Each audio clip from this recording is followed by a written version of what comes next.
हमारे मित्र director general IITA Patil जी,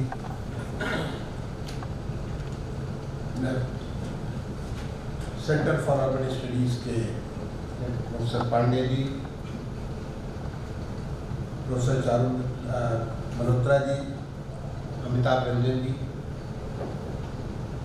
आज के इस दिन भर के national urban conclave on future cities, future ready cities में भाग ले रहे हैं IITA के फैकल्टी मेंबर्स, हमारे अदर इंस्टीट्यूशन के, मैं बंदोपाध्याय साहब को देख रहा हूँ, अदर इंस्टीट्यूशंस के faculty members, urban local bodies और स्टेट गवर्नमेंट्स या सेंट्रल गवर्नमेंट के तमाम सारे अर्बन सेक्टर के एक्सपर्ट्स। सबसे पहले तो मैं धन्यवाद देना चाहूँगा त्रिपाठी जी को कि उन्होंने मुझे मौका दिया इतने महत्वपूर्ण विषय पर आकर के आपसे बात करूँ। मैं सामान्य तौर पर हिंदी में बात करता हूँ, अगर किसी को ऑब्जेक्शन हो तो मैं इंग्लिश में तुरंत चेंज कर जाऊँगा, अदरवाइज मैं सामान्य तौर पर हिंदी में जब सेक्रेटरी भी था तब भी बोलता था और इनकी पिछली सेक्रेटरी के तौर पर बोलता ही बोलता था। तो I hope all of you understand Hindi, सबको आता है हिंदी आती है, ठीक है, थैंक यू। तो मैं देख रहा था कि इस पे इतने महत्वपूर्ण विषय पे नेशनल अर्बन कॉन्क्लेव, तो this is national urban conclave, और किस विषय पे? Future ready cities. इस विषय पे पूरे दिन भर हमारे कुछ म्युनिसिपल गवर्नेंस से रिलेटेड पब्लिक रिप्रेजेंटेटिव भी, म्युनिसिपल गवर्नेंस रेडी जो हमारे ऑफिसर्स हैं वो भी, engineers, administrators, architects, finance experts, जो हमारे इसमें एकेडमिया से लोग जुड़े हुए वो भी, और इसके अलावा जो है तमाम सारे यंग, मैं देख रहा हूँ कुछ रिसर्च फेलो भी, तमाम सारे लोगों ने आज दिन भर चिंतन किया। धन्यवाद देना चाहूँगा कि त्रिपाठी जी ने इतनी सारी बातें, इतनी so kind when you are expressing something about me. Yes, मैंने पूरी कोशिश की। मैं समझता हूँ कि इतना लंबा मेरा अनुभव हुआ अर्बन सेक्टर में, भारत सरकार में भी, राज्य सरकार में भी, और बहुत कुछ चीज़ों को नज़दीक से समझने का मौका मिला। पिछले 11 साल में जो एक इतना बढ़िया प्लेटफॉर्म बन करके तैयार हो गया है देश में, और जो हमारे माननीय प्रधानमंत्री जी ने एक विजन दिया है विकसित भारत 2047, यानी 2047 में अपने देश को विकसित देश बनाना है। विकसित यानी आर्थिक दृष्टिकोण से भी, संसाधनों से, इंफ्रास्ट्रक्चर के दृष्टिकोण से भी, सामाजिक दृष्टिकोण से भी, और इंस्टीट्यूशनल उस दृष्टिकोण से भी, हर प्रकार से अपने देश को, जैसे आपका USA है, कनाडा है, जर्मनी है, जापान है, साउथ कोरिया है, सिंगापुर है, इस प्रकार का देश अपने देश को बनाना है। और ये बहुत मुश्किल काम नहीं है, बिल्कुल जो माननीय प्रधानमंत्री का विजन है ये पूरा हो सकता है और पूरा होगा भी। पूरा होने का पूरा बेस तैयार हो गया, लेकिन उसको पूरा करने की जिम्मेदारी इन सारे लोगों को मिल रही है। कैसे हम पूरा करेंगे? अभी आपने देखा थोड़े दिन पहले हमारी अर्थव्यवस्था जो पहले 5वीं थी, अब हम दुनिया की 4थी अर्थव्यवस्था बन गए, और बहुत कम समय में 3री अर्थव्यवस्था भी बन जाएगी। जिस तेजी से हमारी आर्थिक जो नीतियां हैं, जिस प्रकार से हमारा हर एक जगह ग्रोथ हो रहा है, उस ग्रोथ से हम तेजी से हमारी अर्थव्यवस्था बढ़ रही है। लेकिन ये दुनिया का एक्सपीरियंस है, ये हमारे अपने देश का नहीं, ये पूरी दुनिया का एक्सपीरियंस है कि जो ग्रोथ है वो ग्रोथ अर्बन सेक्टर से ही आता है। आज हमारे देश की आबादी लगभग 36-37%, अंदाजे मैं कहता हूँ कि बीच में हमारा कोई सेंसस अभी नहीं हुआ, तो सेंसस होने जा रहा है, करीब 36-37% यानी 46-47 करोड़ के आसपास लोग अर्बन एरिया में रहते हैं, देश के 140 करोड़, यानी 2/3 आबादी अभी भी रूरल एरिया में रहती है। लेकिन हम सिटीज को हम इंजन्स ऑफ इकोनॉमिक ग्रोथ कहते हैं। अगर हमको ग्रो करना है, अगर फास्ट ग्रो करना है, 7%, 8%, 10% का ग्रो करना है, 12% ग्रो करना है, तो अर्बन एरियाज का ग्रोथ ही उसको ये इंजन प्रोवाइड करेगा।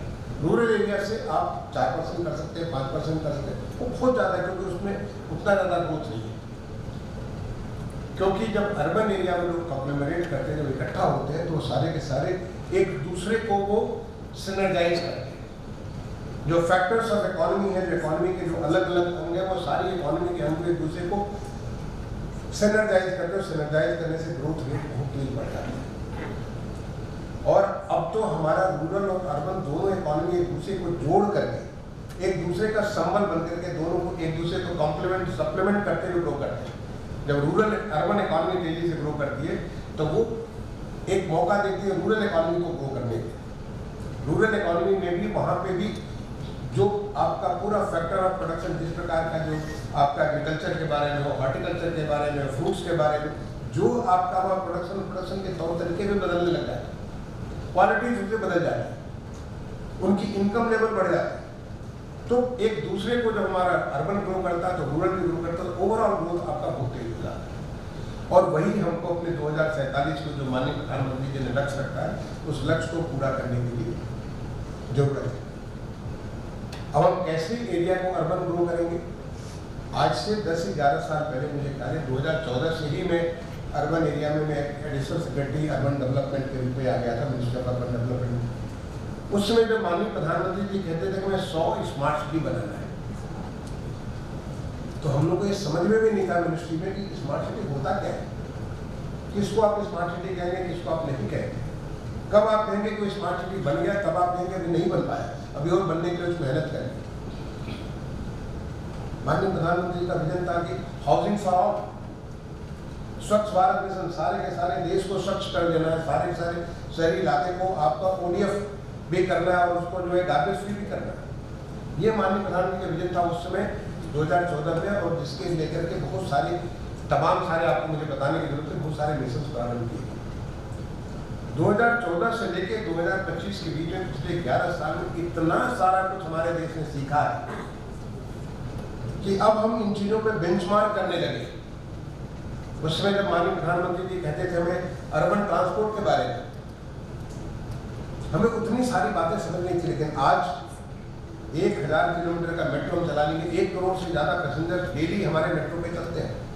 आज हमारा रीजनल रैपिड ट्रांसपोर्ट दिल्ली से लेकर के गाजियाबाद का लगभग पूरा जो बाकी बचा तो भी पूरा होने जा रहा है। करीब 55 किलोमीटर हमारा RRTS चल रहा है। इतना सारा परिवर्तन हुआ पिछले 11 साल के भीतर। अब समय है कि हम कैसे आने वाले समय के, क्योंकि हमारे पास आज आबादी केवल 46 करोड़ है, हमें त्रिपाठी जी बता रहे थे। जो हमारे एक्सपर्ट्स का जो प्रोजेक्शन है 1947 से 100 साल में पूरा होगा 2047 में, जब आज़ादी का हम 100वां साल मना रहे होंगे, तब तक हमारी आबादी अर्बन एरिया में लगभग 80 करोड़ के आसपास होगी। 80 करोड़ को हम क्रॉस कर चुके हैं। हम लगभग 50% का सीमा, इस समय जो 36-37% में 50% हमारी आबादी अर्बन एरिया में रह रही है। और उसके बाद हम करीब 88-89 90 करोड़ के आसपास हम अर्बन एरिया में हमारा टोटल पॉपुलेशन जाकर के बनेगा। यानी जितनी पॉपुलेशन आज हमारी अर्बन एरिया में है, उतनी ही पॉपुलेशन आने वाले 25 साल में, 22-23 साल में इतनी पॉपुलेशन आ जाएगी। इसे आप रोक नहीं सकते। मैं देख रहा था पांडे जी का जो रिकमेंडेशन था, इसमें आप कह रहे थे कि census town mission. Census town mission की बात, सेंसस टाउन क्या होता है? अगर आप देखें कि 2011 का जो हमारा सेंसस था, उसके मुताबिक जो हमारे स्टैट्यूटरी टाउन थे, स्टैट्यूटरी टाउन मतलब जो टाउन जिसके बारे में स्टैट्यूट है, यानी टाउन एरिया हो सकती है, नगर पालिका हो सकती है, नगर निगम हो सकता है। स्टैट्यूटरी टाउन का जो टोटल पॉपुलेशन है वो 26%, 26%। आप 2011 का सेंसस आप देख लीजिए, जबकि हमारी टोटल अर्बन पॉपुलेशन 31%, 31.2%, यानी हमारी करीब 5% से ज्यादा आबादी सेंसस टाउन में है। सेंसस टाउन में उसका जो आउटपुट था, जो उसके बाहर ऐसी आबादी जिसका पॉपुलेशन वहाँ पे 5000 से ज्यादा पॉपुलेशन, वो सेंसस टाउन। और इसकी संख्या इस तेजी से, अगर आप 2001 का सेंसस आप लीजिए, 91 का सेंसस, सेंसस टाउन की संख्या तेजी से बढ़ती जा रही है। लेकिन बहुत सारे राज्य उनको डिक्लेयर नहीं करना चाहते, उनको अर्बन एरिया डिक्लेयर नहीं करना चाहते। यानी वहाँ के लोग अर्बन एरिया की जो लाभ है, उस लाभ से वो वंचित रहते हैं, कि उनको लगता है कि जब पंचायत बने रहने में उनको फायदा है। अगर आप जो अर्बन के बारे में दुनिया में जो डेफिनेशन है, तमाम किस्म के डेफिनेशन है, मुझे यहाँ पे समय नहीं बात को पढ़ने के लिए, अगर उन डेफिनेशन में, तो भारत की आज अर्बनाइजेशन करीब 80% तक हो सकता है। लेकिन अगर हमारा जो डेफिनेशन उसको इतना हमारा बहुत ही ज़्यादा सप्रेस डेफिनेशन उसको मुताबिक ले, तो आज दुनिया में चीन को छोड़ करके किसी भी देश में इतना ज़्यादा अर्बन पॉपुलेशन, अमेरिका का भी अर्बन पॉपुलेशन करीब 27 करोड़ के आसपास है और हमारा अर्बन पॉपुलेशन करीब 47 करोड़ के आसपास, उनसे 20 करोड़ ज़्यादा है। तो हम जो आने वाला जो हमारा आधा जो पॉपुलेशन इसके बाद आने वाला 20-25 साल में, क्या हम ऐसा कुछ कर सकते हैं कि वो हमारा अर्बन पॉपुलेशन जो है स्मार्ट अर्बन पॉपुलेशन हो, वो ग्रीन भी हो, क्लीन भी हो, सस्टेनेबल भी हो, वो रिजिलियंट हो, अब किसी भी प्रकार के जो है डिवास्टेशन से किसी उससे जो रिजिलियंट भी हो, नेचर जो हमारा जो क्लाइमेट से रिजिलियंट हो। क्या हम ऐसा कुछ कर सकते हैं? जब कभी आप अर्बन एरिया के बारे में सोचते हैं, जैसे अभी यहाँ पे हमारे तमाम साथ लोग बैठे हुए, अभी कुछ लोग यहाँ से अपने घर जाएंगे, कहीं यहाँ पे ठहरे वहाँ जाएंगे, कुछ लोग अभी फ्लाइट पकड़ करके या ट्रेन पकड़ करके वापस अपने शहर को जाएंगे। आपको सबसे पहले क्या नजर आता है? सबसे पहले सड़क पे घुसते ही आपको कंजेशन नजर आता है। कंजेशन के बाद वो हीट नजर आती है। अभी धूप में कितनी ज्यादा हीट वेव्स, और अर्बन एरिया में हीट वेव्स कितनी ज्यादा बढ़ गई। अभी थोड़े समय में आपको अर्बन एरिया में फ्लडिंग नजर आएगी, थोड़े समय बाद जब पानी बरसेंगे फ्लडिंग नजर आएगी। आपको क्या नजर आता है? जगह जगह कुछ कूड़े के ढेर नजर आते हैं। इसके बावजूद स्वच्छ भारत का इतना सारा काम हो, अभी भी दिल्ली में कुछ अगर जाइए तो आपको कूड़े के ढेर बाजारों में नजर आते हैं। आपको अर्बन एरिया में आपको सांस लेना दिक्कत हो जाता है, पोल्यूशन नजर आता है। तो ये जो अर्बन एरिया के जो चैलेंजेस हैं, बहुत सारा आज अनऑथराइज्ड कॉलोनी दिल्ली में ऐसी है जहाँ पे आपको बेसिक एम्यूनिटीज जो अर्बन एरिया की वो उनकी एम्यूनिटीज नहीं मिलती, यानी इंफ्रास्ट्रक्चर में उसको कमी है, उसको जो जितनी आवश्यकता उसको नहीं मिल पा रहा है। ये सारे चैलेंजेस, जिसके बावजूद कि वो इतना अर्न कर रहा है कि घर के अंदर उसका टेलीविजन तो बिल्कुल हाई क्लास का उसका टेलीविजन पड़ा हुआ, फिर सब कुछ सारी की सारी सुविधा है, लेकिन बाहर निकल करके वो सारी सुविधाओं से वंचित। तो क्या हम ऐसा कुछ कर सकते हैं? और उसके लिए जो मुझे लगता है, मैं आपके जो रिकमेंडेशन उसको मैं पांडे जी, मैं I am not doing recommendation right, लेकिन मैं जो कुछ खास चीज़ें जो मैं आपसे बात करना चाहूँगा, क्योंकि आप सारे लोग यहाँ बैठे हैं और उसको आप अपने पास जहाँ भी जिस किसी प्रदेश से आप उसको वापस ले जा सकते हैं, वहाँ चर्चा कर सकते हैं। जो सबसे पहले जो आवश्यकता है वो है अर्बन प्लानिंग। जब तक आप सही तरीके से अपने प्लानिंग नहीं करते हैं तो जो समस्याएं वो समस्याएं आगे बनी रहेंगी, चाहे वो स्लम का डेवलपमेंट हो, चाहे वो अनऑथराइज्ड डेवलपमेंट हो, चाहे वो आपकी जितनी सारी एम्यूनिटीज हमको अर्बन एरिया में देखो। अर्बन एरिया क्या मतलब है? हमारे माननीय प्रधानमंत्री जी बात करते हैं ईज ऑफ लिविंग। हमने इसके लिए शुरुआत किया था ईज ऑफ लिविंग इंडेक्स, और हमने तमाम सारे शहरों को ईज ऑफ लिविंग इंडेक्स के हिसाब से, मुझे जानकारी नहीं, उसकी हमने पूरी नंबरिंग की थी कि कौन सा नंबर 1 है, कौन नंबर 2 है, कौन नंबर 3 वगैरह वगैरह, ताकि आप एक दूसरे को देख सकते हैं। पहले बार हमने सीखा अपने देश में एक चैलेंज का सिस्टम, एक न्यू डेवलपमेंटल पैराडाइम शुरुआत हुआ कि शहर एक दूसरे को चैलेंज कर रहे हैं, शहर एक दूसरे से कॉम्पीट कर रहे हैं, और जब कम्पीट करेंगे तो अपने को बेहतर परफॉर्म करने की कोशिश करेंगे। तो ईज ऑफ लिविंग इंडेक्स यानी आपकी लिविबिलिटी कैसी है वो बहुत आवश्यक है, और उसके लिए अर्बन प्लानिंग की आवश्यकता है कि जिससे कि आप जो हमारा लैंड इतना ज़्यादा स्कैर्स कमोडिटी है, उस स्कैर्स कमोडिटी को कैसे आप प्लान करेंगे कि जिससे कि हर कोई जो अर्बन एरिया में आ रहा है उससे गुड क्वालिटी ऑफ लाइफ आप दे सकें। वो जब अपने ऑफिस आता है, IIT में पढ़ाने आता है, पढ़ने आता है, फिर पढ़ने आता है, उसको इस बात की चिंता नहीं कि हमारे घर पे क्या हो। जब वो यहाँ से निकलता तो परेशान नहीं होता कि उनको इतना दूर जाना, अपने घर जाना, कैसे पहुँचेंगे। उसको ईज ऑफ लिविंग कर दी, और वो तभी पॉसिबल है जबकि आप प्लानिंग करेंगे, और प्लानिंग ऐसे करेंगे जो कि आपके चाहे वो उसका ट्रांसपोर्ट के साथ उसके जुड़ा हुआ हो। बहुत सारी जगह आप देखें कि साइकिल करके जा सकते हैं, वॉकिंग करके आप जा सकते हैं, दौड़ करके आप जा सकते हैं, या बहुत जगह पब्लिक ट्रांसपोर्ट लेकर के जा सकते हैं। वो शहर में कंजेशन नहीं हो। आपका वाटर के बारे में, सैनिटेशन के बारे में, हाइजीन के बारे में, आपके वर्किंग लिविंग के लिए हमारे क्या एजुकेशन की जरूरत है, हमारे हेल्थ की आवश्यकता है, एंटरटेनमेंट की आवश्यकता है, जो हमारी मार्केटिंग की सारी आवश्यकताएं वहाँ पे आप कैसे पूरा कर सकते हैं। आज हिंदुस्तान ने सीख लिया है कि बहुत हमारी लर्निंग हुई है, ये पिछले 11 साल में जो लर्निंग हुई है, उस लर्निंग को हमको ट्रांसलेट करने की जरूरत है कि आने वाले शहर प्रॉपरली प्लान, और उसके लिए काफ़ी सारा गैप है कि हमें एक तो अर्बन प्लानर की आवश्यकता है, और अर्बन प्लानर को जो हमारा दो तरह के अर्बन प्लानर, एक तो हमारा जो लोकल एरिया प्लान जो ऑलरेडी एग्जिस्टिंग सिटी है उसको कैसे रेट्रोफिट करके बेहतर कर सकते हैं, जैसे कि आपने कहा कि इसी IITA की बिल्डिंग को कैसे आप 10 मंजिला बिल्डिंग बना सकते हैं, आप कैसे रीडेवलप कर सकते हैं, या दूसरा आपको कोई ग्रीनफील्ड डेवलपमेंट, तो हमें ग्रीनफील्ड भी डेवलपमेंट हमारा लगभग उतना ही है जितना कि आज की डेट में है, तो ग्रीनफील्ड डेवलपमेंट कैसे कर सकते हैं, ये सारा का सारा this is a matter of challenge and this is an exercise for the urban planners, और ये हमारे लिए सबसे बड़ा चैलेंज है। मुझे लगता है जो मैं इतने साल लंबे अवधि तक पूरे अर्बन सेक्टर में जो मैंने काम किया, मुझे लगता है आधी समस्या का जड़ केवल अर्बन प्लानिंग, क्योंकि हम प्लान नहीं करते और प्लान करने को उसको एग्जीक्यूट करने का हमें हिम्मत नहीं।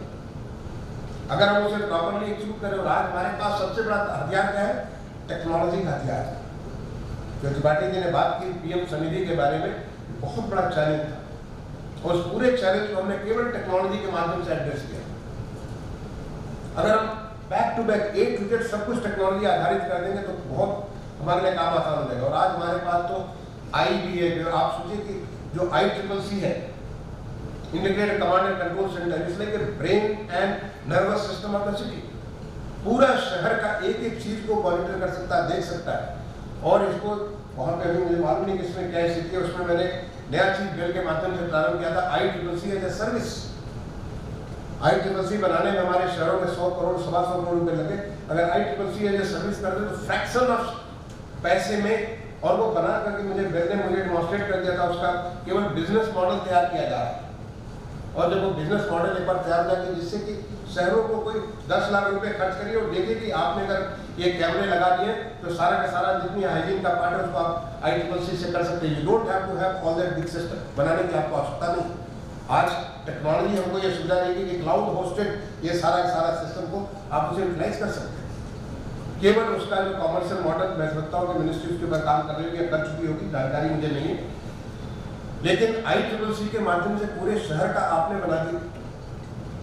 जो हमारा 15th फाइनेंस कमीशन है, 15th फाइनेंस कमीशन में एक उसका रिकमेंडेशन है 15th फाइनेंस कमीशन का, जो हमारे छोटे छोटे टाउन्स होते हैं, बहुत प्रैक्टिकल होकर के हमें सोचना पड़ेगा। आज हमारे करीब 45% शहर ऐसे हैं जिनकी आबादी 5 लाख से ऊपर है। आने वाले समय में करीब 70% शहर होंगे जिनकी आबादी 5 लाख से ऊपर हो जाएगी। बाकी सबकी छोटी छोटी आबादी 20,000, 25,000, 30,000 की आबादी वाले शहर, 1 लाख से कम के शहर। अब इन शहरों के लिए क्या करेंगे? उनके पास, हर एक शहर के पास अर्बन प्लानर नहीं हो सकता, हर एक शहर के पास अपना इंजीनियर नहीं होता, हर एक शहर के पास अपना आर्किटेक्ट नहीं होता, हर एक शहर के पास फाइनेंस का नहीं हो सकता। ये जबकि फंक्शनलिटी तो वही लगभग है सारी की सारी।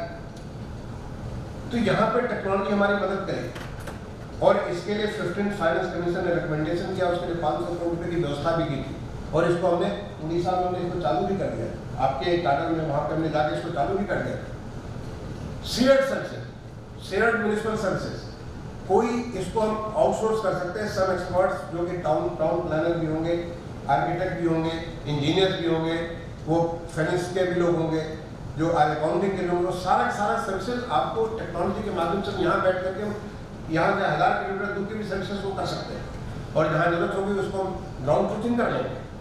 तो क्या हम इस बात को, जो हमारी जो म्युनिसिपल शेयर्ड सर्विसेज है, क्या हम उसे लागू कर सकते हैं? नहीं लागू कर सकते हैं।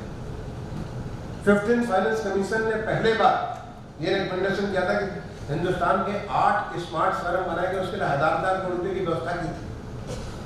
अब हमको समय आ गया कि हम नए शहर बनाए और वो हमारे मानक हो। बहुत पहले भुवनेश्वर बना था, बहुत पहले चंडीगढ़ बना था, बहुत पहले आपका जो ये हाल के समय में जो अटल नगर बना, जो कि हमारा न्यू रायपुर था। अब समय आ गया कि हमें नए शहर बनाने होंगे, और नए शहर बनाने के लिए हमको ऐसे नहीं छोड़ना पड़ेगा, हमें उसे गाइडेड, ताकि ये सारे शहर हमारे स्मार्ट शहर हो। ये शहर के हर एक जो मानक हो, जो हमारी लर्निंग है पिछले 10-11 साल की जो लर्निंग है, उसको हम लोग उसको लागू कर सकते हैं। तो मुझे लगता है कि urban planning is the key for everything. और अर्बन प्लानिंग के बाद जो दूसरी जो बहुत इंपॉर्टेंट चीज है, वो आवश्यकता है हमें इन म्युनिसिपल बॉडीज को एम्पावर करना। म्युनिसिपल बॉडीज को एम्पावर करना कि अपनी समस्या का समाधान खुद ढूंढो। अभी मुझे बताया कि मैंने देखा नहीं, अभी मैं रिपोर्ट पढ़ा नहीं, अभी प्रयागराज में 55 करोड़ के म्युनिसिपल बॉन्ड लॉन्च करेंगे। यहाँ पे म्युनिसिपल बॉन्ड लॉन्च करना बहुत आवश्यक नहीं है, ये प्रोसेस हम लोगों ने शुरू किया था म्युनिसिपल बॉन्ड बनाने के लिए नहीं, उतना पैसा तो उनको कहीं से लोन मिल सकता है, सरकार दे सकती है।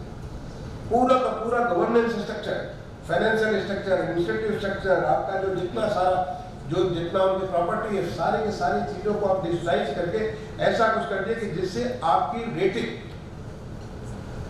अगर म्युनिसिपल रेटिंग आपकी A++ हो जाएगी तो आपको कम रेट का मिलेगा, अगर आपका A है तो उससे ज्यादा रेट का मिलेगा, A- और B+ है तो बहुत कम का मिलेगा।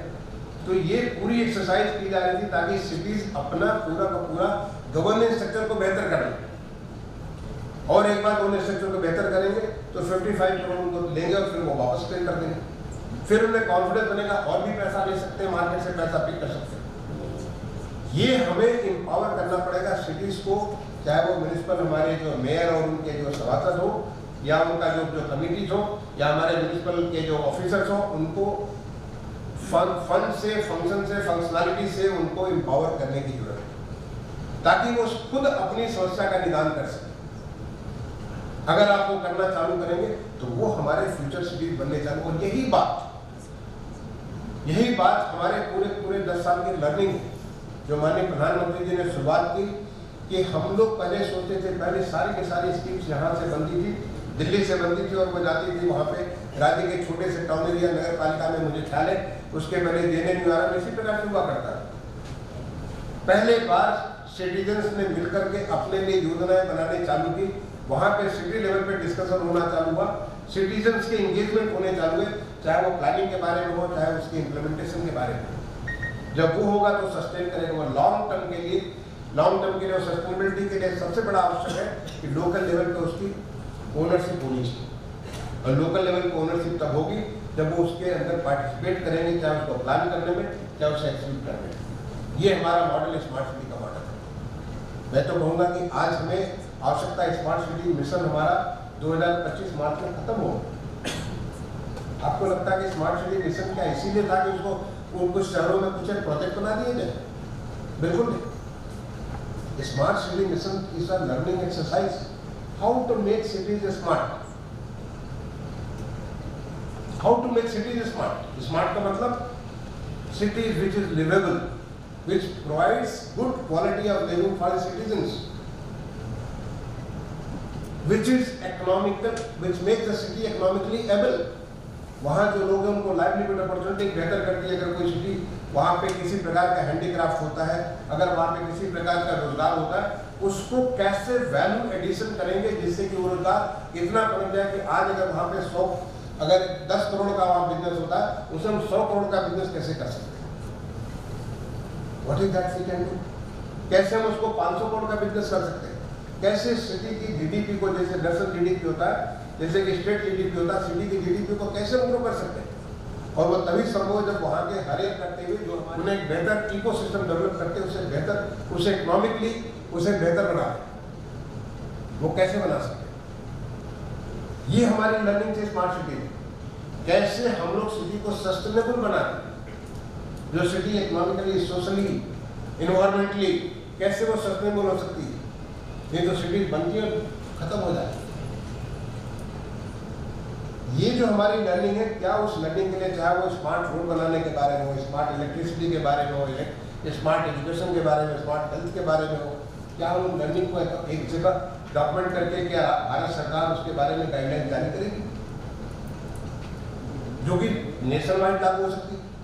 बहुत सारी चीजें जो स्टेट वाइड लागू हो सकती है, क्या राज्य सरकारें उसको इकट्ठा करके अपने ऐसे गाइडलाइन जारी करेंगे? भविष्य में अगर रोड बनेगा तो वो स्मार्ट रोड होगा। ये तो हालत ये होती थी कि रोड जो बनता था वो रोड अगले दिन खुदाई होना चालू हो जाता था, रोड को काटना चालू हो जाता था, रोड बना उसमें गड्ढा होना और उसके ऊपर जो पानी आए तो फूटना चालू हो जाता था। लेकिन स्मार्ट सिटी ने आपको दिखाया, रास्ता दिखाया कि कैसे आप रोड बनाए कि अगले 10 साल में कुछ नहीं होगा, फिर उसको थोड़ी मरम्मत करें, वो एक अस्थायी रूप से सड़क बन जाए। जो आप बात कर रहे थे कि हमारा जो वहाँ पे जो हमारे सिटीजन्स के लिए वहाँ पे उनके लिए रोड फर्नीचर है, रोड के लिए उनके लिए आवश्यकता है, क्या हम उसको दे सकते हैं? स्ट्रीट वेंडर्स को जो कहाँ पे आप अकोमोडेट करेंगे, रोड के ऊपर आप देखिए स्ट्रीट वेंडर्स पूरा घेरे रहते हैं। स्मार्ट सिटी में कैसे उनको अकोमोडेट किया? क्या आप इस लर्निंग को आप ट्रांसलेट कर सकते हैं पूरे राज्य भर में? क्या हमारा स्मार्ट सिटी जैसे लेटर से बनारस ही स्मार्ट सिटी, तो क्या बनारस का smart city can become a light house for rest of the cities around it? आने वाले जो उसके 60, 70, 80 सिटीज उसके आसपास में शहरों में लाइट हाउस बन सकता है। जब वहाँ पे समुद्र में शिप चलती है तो शिप के लिए ऐसा नहीं कि हर शिप के लिए अपना अपना लाइट हाउस होता है। एक लाइट हाउस होता है जो सबको बताता है कि आप इस रास्ते चलोगे तो आप यहाँ पे पोर्ट पे आप पहुँच जाओगे। तो क्या ये सिटी हमारे लाइट हाउस बन सकती है आसपास के लिए? क्या हमारा जो स्मार्ट सिटी मिशन है, can that mission be converted to movement, that आने वाले समय में हमारे फ्यूचर के जितने भी सिटीज होंगे, आपने कहा future ready city, yes they are future cities, they are all smart cities. जिस दिन हमने इन लर्निंग को ट्रांसलेट किया, वो लर्निंग हमारी आगे आने वाले सारे शहरों को स्मार्ट कर देगी। एक चाइनीज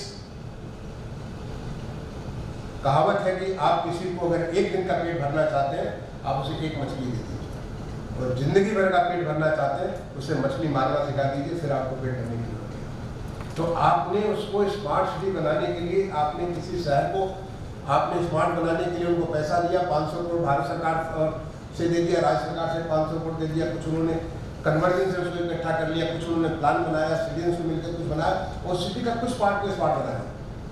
क्या उस सिटी का रेस्ट पार्ट भी उसे स्मार्ट बनेगा? उसके लिए तो फिर दोबारा स्मार्ट सिटी मिशन लाने की जरूरत नहीं होनी चाहिए। जो हमारी लर्निंग हुई, जो हमारी लर्निंग थी कि एक्स्ट्रा 5%, 10% खर्च करके आप उस चीज को इतना स्थायित्व दे सकते हो, उसे सिटीजन सेंट्रिक, सिटीजन फ्रेंडली आप बना सकते हो। तो क्या आप इस चीज को हकीकत में लाने के लिए पूरे देश में इस मूवमेंट को चला सकते हो? बिल्कुल चला सकते हैं। If you take the learning, अगर आपने फिश को मारने वाली तकनीक सीख ली, तो फिर आप आने वाले समय में हिंदुस्तान का हर एक शहर, जैसे हमारे माननीय प्रधानमंत्री जी की अपेक्षा है, जो उनका जो विजन है, वो विजन है 2047 को देश को विकसित करने का। अगर देश हमारा विकसित होगा तो हर नगर को विकसित बनना पड़ेगा, और हर नगर विकसित बनेगा तो नगर के जितने सारे जो हमारे एडमिनिस्ट्रेटर्स हैं, जो उसके जो मेयर्स हैं, जिनके सभासद हैं, उनको भी स्मार्ट बनना पड़ेगा।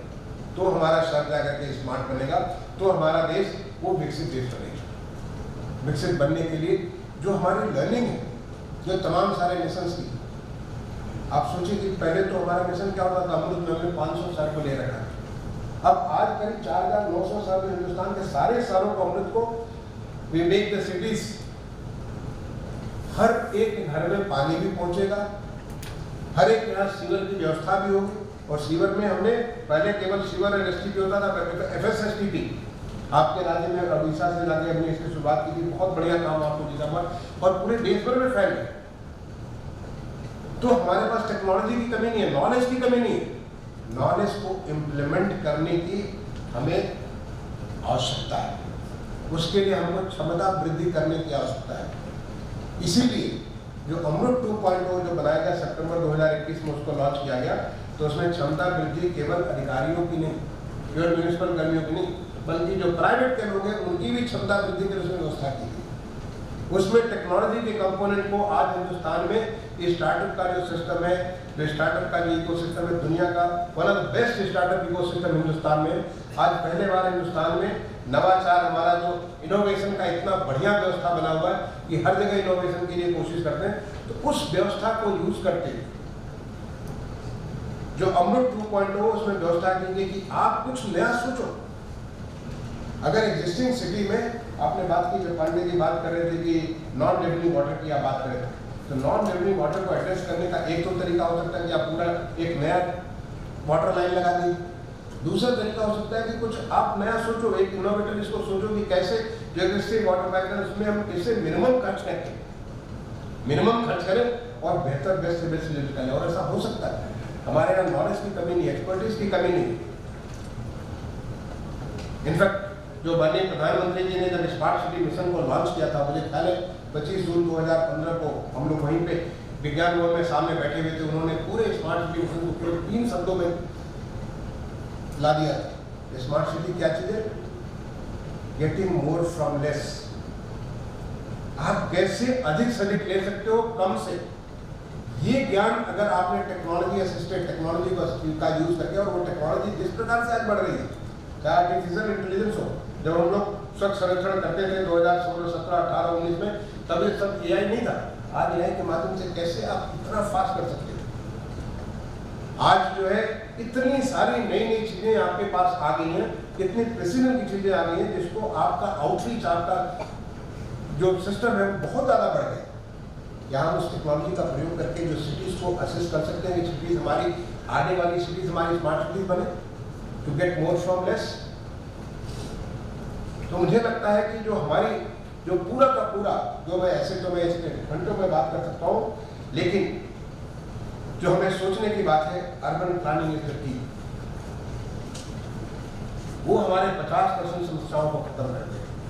और अर्बन प्लानिंग के लिए हमें प्लानर भी चाहिए, और प्लानिंग की वो एज ओल्ड टेक्निक, जो पुरानी टेक्निक थी, जो आपको सेक्टोरियल की ये सेक्टर नहीं, वो सब चीज़ें वो किसी ज़माने में हमारे ऑटोमोबाइल इंडस्ट्री ने उसको पूरा फैलाया हुआ था।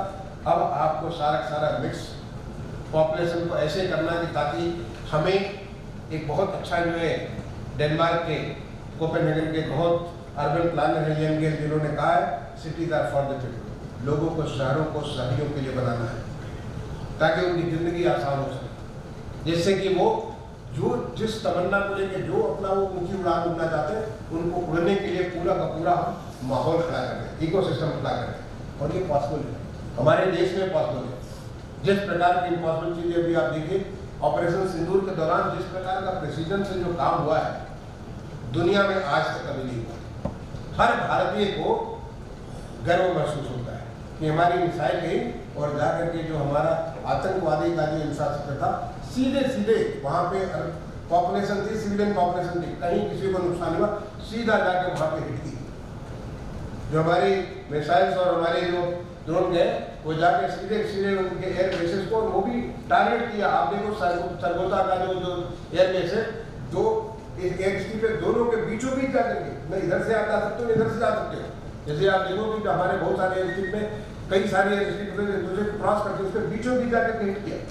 इतना प्रेसिजन, और ये कमाल है हमारे देश के टेक्नोलॉजी का, ये कमाल है हमारे वैज्ञानिकों का, ये कमाल है हमारे इंजीनियर्स का, ये कमाल जो है हमारे उन बच्चों का भी है, उन तमाम सारे हमारे जो IITs में या हमारे इंजीनियरिंग कॉलेजेस में ये बच्चे जो कि आज की डेट में बैठे हुए हैं, जो बहुत सारी जो है नई नई इनोवेशंस के ऊपर काम कर रहे हैं, नई नई टेक्नोलॉजी के ऊपर वो काम कर रहे हैं, नए नए किस्म की जो IT सिस्टम वो बिल्डअप कर रहे हैं, क्योंकि हम नॉलेज में कम नहीं है। अगर आप आज भी जाकर के नासा में देखोगे तो हिंदुस्तान के इंजीनियर्स वहाँ पे बहुत सारे काम कर रहे हैं, क्योंकि हमारा जो ब्रेन है, हम उसको जो चीज़ों को हम केवल सीरियली नहीं देखते हैं, हम क्रॉस करके देखते हैं। जो जिस प्रकार से हमारा जो हमारे जो ऋषियों का, हमारे ऋषि जो होते थे वो वैज्ञानिक भी होते थे और फिलोसफर भी होते थे, एग्रीकल्चर के होते थे और योद्धा भी होते थे, वो ऐसे शस्त्र भी कराते थे और ज्ञान भी देते थे आपको। तो उन ऋषियों के अंश हमारे अंदर, उनका DNA हमारे अंदर है। अगर आप किसी भी ऋषि को उठाकर देख लीजिए, आप ऋषि भारद्वाज को देख लीजिए, तो वो पता चला एयरक्राफ्ट के बारे में बात करेंगे तो वो आपको जो दर्शन के बारे में बात करेंगे, वो अगर आपका जो इसके जो आयुर्वेदा के बारे में बात करें, कितनी सारी बातें वो ज्ञान रखते थे, और उन्हीं ऋषियों की हमारे अंदर DNA है। केवल हमको उसको पहचान करके उसको अप्लाई करने की बात है। और ये अर्बन गवर्नेंस में एक बहुत बड़ा मौका है, जो हमारे देश में माननीय प्रधानमंत्री जी ने जिस प्रकार का एक मौका दे रखा, आज सारे के सारे राज्य आगे बढ़ना चाहते हैं। मौका है, समय है कि आपको उन चीज़ों को कंसोलिडेट करके कैसे हम आने वाले शहरों को स्मार्ट सिटी बनाए, ग्रीन सिटी बनाए, उन्हें सस्टेनेबल सिटी बनाए।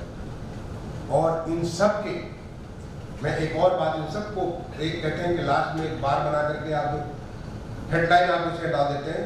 मुझे लगता है कि इन सब के पीछे केवल एक जो मेरी लर्निंग है, जो सबसे बड़ी चीज़ है, वो फोकस होना चाहिए, इम्प्लीमेंटेशन एंड इम्प्लीमेंटेशन। आप चाहे कितना भी बड़ा प्लान बना लें, बहुत बड़ा प्लान बना लें, बहुत शानदार प्लान बना लें, बिल्डिंग बना लें, जब तक बिल्डिंग को बनाने में इम्प्लीमेंटेशन सही नहीं करेंगे तो बिल्डिंग वो बनकर कैसी बनेगी जिसको देख के आपको गर्व नहीं महसूस होगा। और इम्प्लीमेंटेशन कौन करता है? जो करने वाला है, उसको ये मोटिवेशन, उसका ये मोरल, उसका ये कमिटमेंट, उसमें ये डालने की जरूरत है कि हम जो काम कर रहे हैं वो आने वाले विकसित भारत के लिए, आने वाले आत्मनिर्भर भारत के लिए, आने वाले ऐसे भारत के लिए हमारी आने वाली पीढ़ियाँ गौरवान्वित महसूस करेंगी, उनके लिए हम बना रहे हैं। और वो अपना 100% इम्प्लीमेंटेशन ये होगा कि to the future cities. Otherwise cities तो बनी रही हैं और बनती रहेंगी, और आप चाहे कुछ भी करें न करें, जो समस्या जो आपको भी इस वैलिडिटी सेशन के बाद आपको निकलते ही आपको पहली तकलीफ होगी, चलो चल रहे हैं, देखो सामने तो गाड़ी नहीं बढ़ रही है, अभी देखो यहाँ पे तुमको सांस लेने की दिक्कत हो रही है, वहाँ पे वो गंदगी पड़ी हुई है, वहाँ पे देखो उनको देखो ये यहाँ पे ये शरारत हो रही है क्योंकि उनको लाइवलीहुड की अपॉर्चुनिटी, वो सब सारी समस्याएं जो शहरों की समस्याएं हैं, क्योंकि वहाँ पे लोग इकट्ठा हो जाते हैं, वहाँ पे वॉल्यूम इकट्ठा हो जाता है, तो उस वॉल्यूम को एड्रेस करने के लिए इन चीज़ों की बहुत आवश्यकता है, और वहाँ आप लोगों की जिम्मेदारी बहुत महत्वपूर्ण हो जाती है। तो मैं एक बार दोबारा धन्यवाद देना चाहूँगा IAPA को, उन्होंने मुझे मौका दिया और इतने बढ़िया विषय पर आपको दिन भर के लिए एंगेज किया।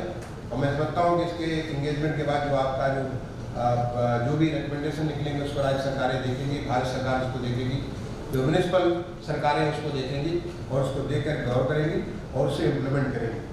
Focus should be on implementation. The focus should be on learning from what we have done so far and learning furthermore. ऐसा नहीं कि learning बंद नहीं होनी चाहिए, learning furthermore while we are doing better and better. All the very best. Thank you.